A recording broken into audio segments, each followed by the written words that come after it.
Before we begin, let us know in the comments what city and country you're watching from and what time it is there right now. Don't forget to like, share, and subscribe, because what you're about to hear proves that sometimes visiting the wrong planet is the last mistake you'll ever make. They called it Recon Class Omega. The Zarketh Empire's elite survey team, biologically engineered for planetary assessment and first contact diplomacy, had never failed a mission. They had successfully evaluated over 300 planets, pacified hostile natives, neutralized apex predators, and declared dozens of worlds ripe for colonization. They were efficient, precise, fearless. And yet, when they set foot on Earth, their arrogance met something it had never accounted for, a force of nature that didn't roar with fangs or claws, but laughed in the face of danger, thrived on chaos, and refused to kneel. Humans. It began with an unexpected entry. The scout ship dropped into Earth's atmosphere during what humans called a Category 4 hurricane. The Zarketh thought it was a localized anomaly, turbulent but manageable. After all, most habitable planets had seasonal atmospheric disturbances. What they didn't expect was to be hurled sideways at 300 kilometers per hour, slammed into the ocean, and tossed ashore like discarded luggage. Only 2 of the 5 scouts were intact when they crawled out of the wreckage. Their exosuits, capable of withstanding the vacuum of space, were dented and scorched. One of them, Analyst Vorketh, activated his translator module as he dragged himself inland. The other, Scout Prime Thalva, scanned the biosphere. Oxygen-rich, moderate gravity, high fauna mobility, intense weather fluctuations. Native intelligence, unknown. They didn't remain unknown for long.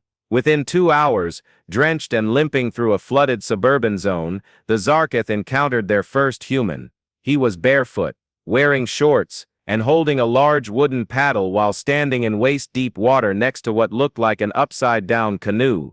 "Y'all need a hand?" he asked. The translator interpreted this as a greeting, but neither Thalva nor Vorketh could comprehend why the human was smiling, in a storm, offering assistance to armed extraterrestrials. Vorketh raised a warning scanner. "Remain back. This is an official galactic recon mission." The man chuckled. "Buddy, I don't care if you're here to sell insurance. You're in my backyard. And this hurricane ain't getting any gentler." They tried to intimidate him. Biological dominance displays, threats, pulsing color signals. None of it worked. Instead, the man offered them fried dough called beignets and hot black liquid called coffee. Vorketh ran a toxicity scan. The caffeine registered as a mild neural stimulant, highly addictive. Thalva warned him not to consume it. Vorketh ignored him. It was the best decision he ever made. Hours turned into days.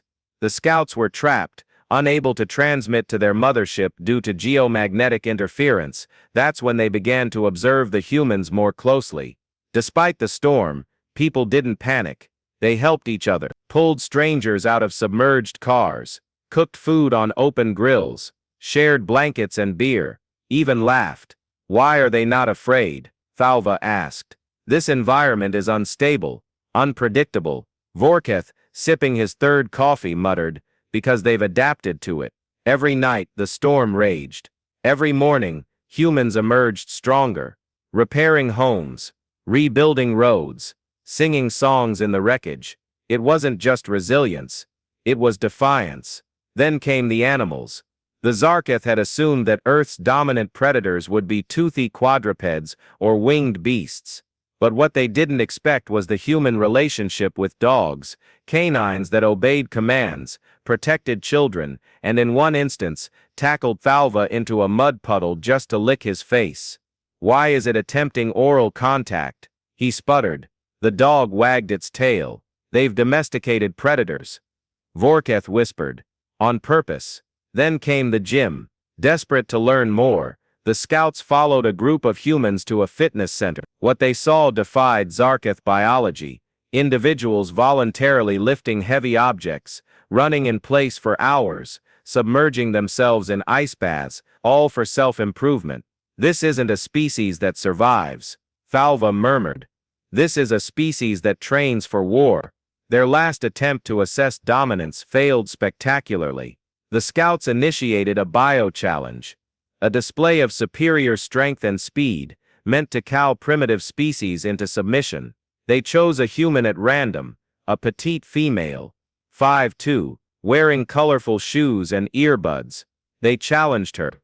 She removed the earbuds. 10 minutes later, Vorketh's arm was dislocated, and Thalva was hyperventilating after being flipped upside down. She said it was called Brazilian Jiu-Jitsu. Vorketh groaned from the ground. The humans didn't retaliate. They didn't imprison or dissect the scouts. They offered them shelter, food, conversation, and more coffee. After 6 days, a recovery ship arrived. The scouts were extracted and debriefed. What is your analysis of Planet 319b, codename Earth? The Zarketh High Command asked. Vorketh, now wearing a hoodie that said Iwer Salam Worth, responded calmly. Abort colonization. Recommend non-engagement. On what grounds? Thalva leaned forward. They're not hostile by default. They're worse. They're kind. There was silence. They laugh in chaos. Vorketh continued. They wrestle storms and find joy in it. They befriend predators, turn pain into progress, and they've built a culture where challenges are invitations. Earth, Thalva added, isn't just a death world, it's a proving ground, and we are not ready. Their report was filed. Earth was placed on a restricted contact list. The file read simply, proceed with caution, not due to weaponry, but due to spirit.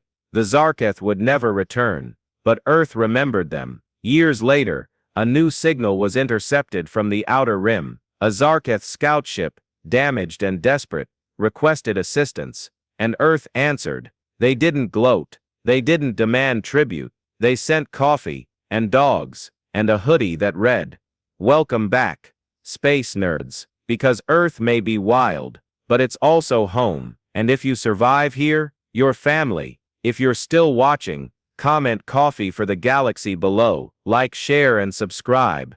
Because on Earth survival isn't enough. We thrive, we overcome, and we always, always welcome those who dare to return.